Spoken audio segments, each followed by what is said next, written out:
Alright folks, here's another little garden update. So you might have seen me growing these things in the past, and these are called Jamaican hibiscus.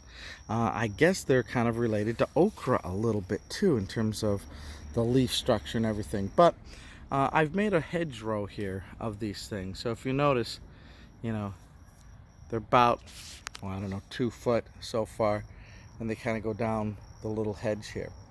And what I've done too is I have these little drip irrigation, but it's the little rotary head here one to give it some good coverage. And it's low to the ground, so it's not going to spray up, but more spray out.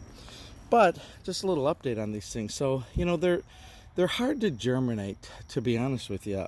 The weather has to be pretty warm here to get those seeds to go. And I put some in starter pots, and they just wouldn't grow, they wouldn't start. So what I ended up doing was I put them in a Ziploc bag with a damp paper towel, and then set that for a couple days, and you know what, the seeds all germinated that way. I guess that's a trick that a lot of people use for lots of seeds. But anyways, that germinated the seed, and then I immediately went and transplanted it into a little pot.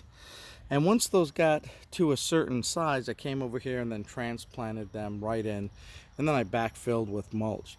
Now the reason why I put them in a pot to start them is we got rabbits, and last year the rabbits ate the little seed starts, so I needed to get them a little bit bigger before I transplanted them, and so I put a cage around it, and that kept the rabbits out.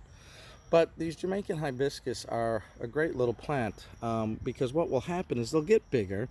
Sometimes they can get 6, 7, 8 feet tall, depending on the soil condition and the nutrients and everything, and the ground. This is a little bit more clay here. It's not as good as where I had them before, so I don't know if they're going to get as big. But by the time October comes around, they start making these little red pods. They kind of look like a little alien pod, if you ask me. But these pods are the flowers, so they'll make a little poppy-like flower, and then it'll be a red pod. Now, why we grow this is that it's an interesting plant and an unusual plant, but it's the pods we want. So the red pods have a little cellulose kind of like pod skin to it. And what you can do is when you harvest the pods, and there'll be lots of them, you make tea out of that, or you can dry them and put that in your tea, or you can pick them fresh and cook them down and make jelly out of it, make hibiscus jelly. And it's really good too, and there's medical beneficial things that the pods supposedly give you, lowering your blood pressure and things like that. But I just wanted to give you an update here of what they've been doing since I've been planting them. You kind of put them in the ground when it's warm, and so that was about May, although I might have been a little bit later than normal. If I can get them going in March or April, they'll have a better time to get bigger. But the canes, the stalks will get very big, and you might have to trellis them up because they'll get heavy and they'll start to fall over too. But here we are in 1st of August, and they're about 2 foot.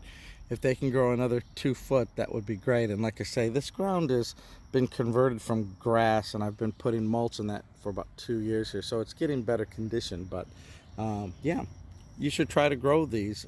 You'll like them. And then as soon as the frost hits, they die back. They won't go all year, even here in Texas. So that's a little update on the Jamaican hibiscus. And like I say, it's not a lot of people who grow them. You won't see them very often, so you might have a whole conversation piece or starter with those. So anyways, that's what we got. Talk to you later.